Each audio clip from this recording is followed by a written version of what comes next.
Sobat UGM Channel, kamu masih mikir desa itu cuma soal sawah, petani, dan tradisi yang gak pernah berubah? Faktanya, desa Jawa itu penuh drama sosial, perebutan kekuasaan, sampai kelas menengah baru yang dulu tabu, sekarang dielu-elukan. Ini dia, kamu harus tahu. Pernah gak sih kamu mikir desa itu cuma tempat yang sama terus? Petani kerja keras tapi gak pernah maju. Ternyata pandangan itu sebenarnya datang dari teori lama yang disebut involusi pertanian oleh Clifford Geertz.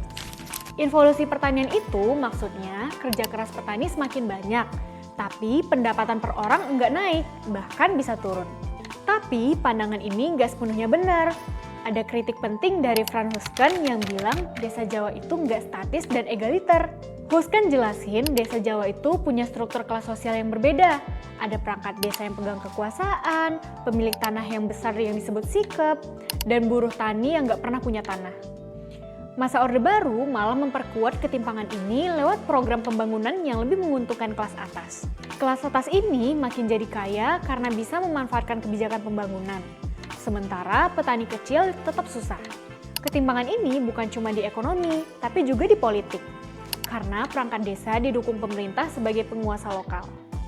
Tapi setelah reformasi 1998, desa Jawa mengalami transformasi besar. Sekarang muncul kelas menengah baru yang kita sebut orang kaya baru. Mereka punya rumah mewah, kendaraan pribadi, bahkan teknologi canggih. Yang menarik, dulu kekayaan dianggap negatif. Di desa, orang kaya itu dianggap individualis dan melanggar norma kolektif. Tapi sekarang kekayaan jadi simbol aspirasi dan keberhasilan yang dirayakan. Tapi nggak semua warga desa bisa menikmati perubahan ini. Ketimpangan sosial justru makin tajam. Karena nggak semua punya akses ke peluang baru yang muncul dari pasar dan tata kelola kelembagaan yang berubah. Jadi desa Jawa itu sebenarnya arena yang sangat dinamis dan kompleks. Bukan cuma soal pertanian dan tradisi, tapi juga soal kelas sosial, kekuasaan, dan transformasi ekonomi yang terus berjalan.